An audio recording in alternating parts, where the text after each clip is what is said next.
Alors, soit le circuit suivant sur la figure. Alors, nous avons le générateur E1 avec une force électromotrice supérieure au générateur E2.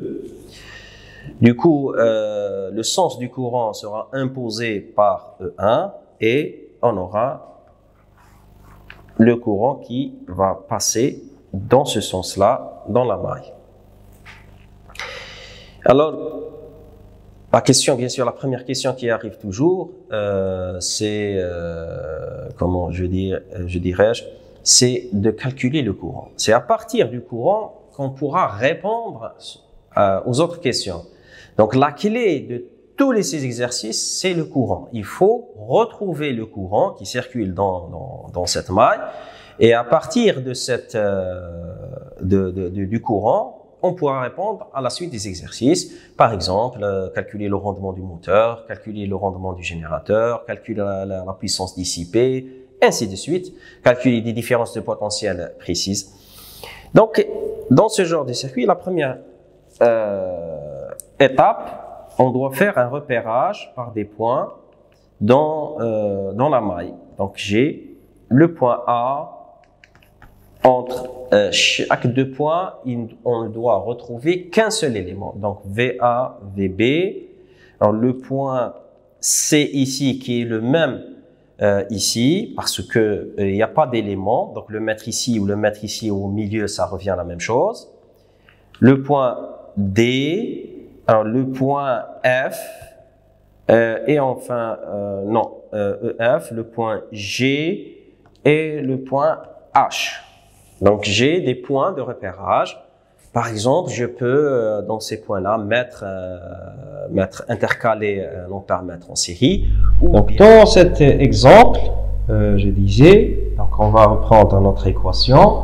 On va écrire VA moins VA égale à 0. Donc, le point A, VA moins VB plus VB moins VC plus VC moins VD plus VD moins VF plus VF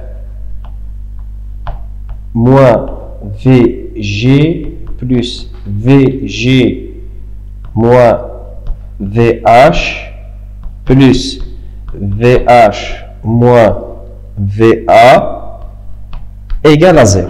Donc, à chaque fois, j'ai rajouté et soustrait la même valeur. D'accord? Pour avoir une différence de potentiel total égale à 0. Donc, VA moins VA, la différence potentielle VA moins la différence de potentiel VA est égale à 0. Maintenant, mettons les parenthèses. Donc, si je mets les parenthèses, j'aurai ça, ça, ça,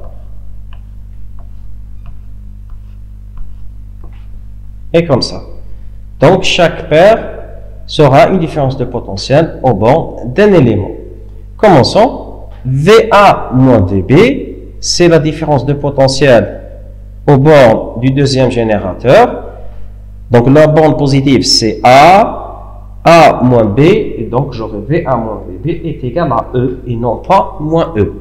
Donc, c'est-à-dire l'enjeu c'est quoi? Je sais que la différence potentielle au bord de cet élément c'est égal à E, mais est-ce que je dois mettre plus E ou moins E? Du moment que j'ai VA moins VB, donc le A c'est dans le côté de la partie positive par rapport à B, donc j'écris VA moins VB, le potentiel serait positif, donc j'ai plus E, plus VB moins VC. Or, le courant, il est dans ce sens-là. Donc, du moment que le courant est dans ce sens-là, c'est que le point B a plus, un potentiel plus élevé que le point C, et donc VB moins VC est positif.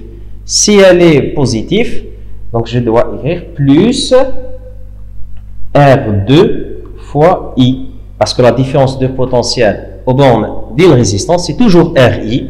c'est la loi d'Ohm, mais est-ce que je dois mettre plus RI ou moins RI? Donc vous allez comprendre que on va mettre les différences potentielles, mais je dois déterminer est-ce que c'est plus ou moins.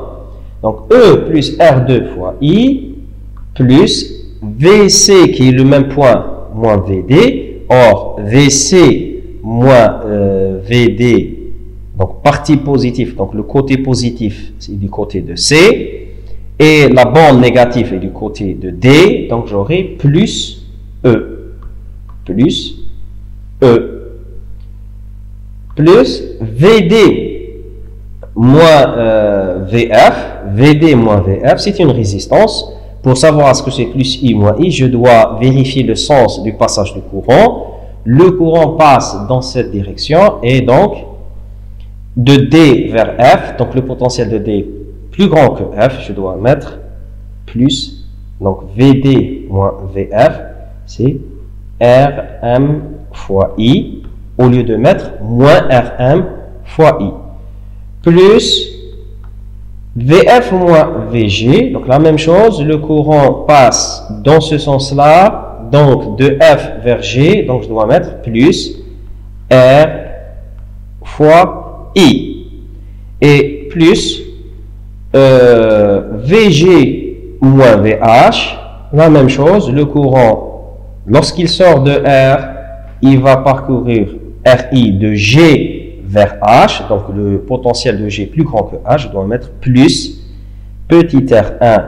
fois I, et enfin VH moins VE, le point H est de le côté de la bande négative de E1, donc le potentiel de H est plus faible que A, donc forcément cette différence elle est négative, donc je dois mettre moins E1 égale à 0. Donc la différence de potentiel total, elle est égale à 0. La différence de potentiel total, elle est égale à 0.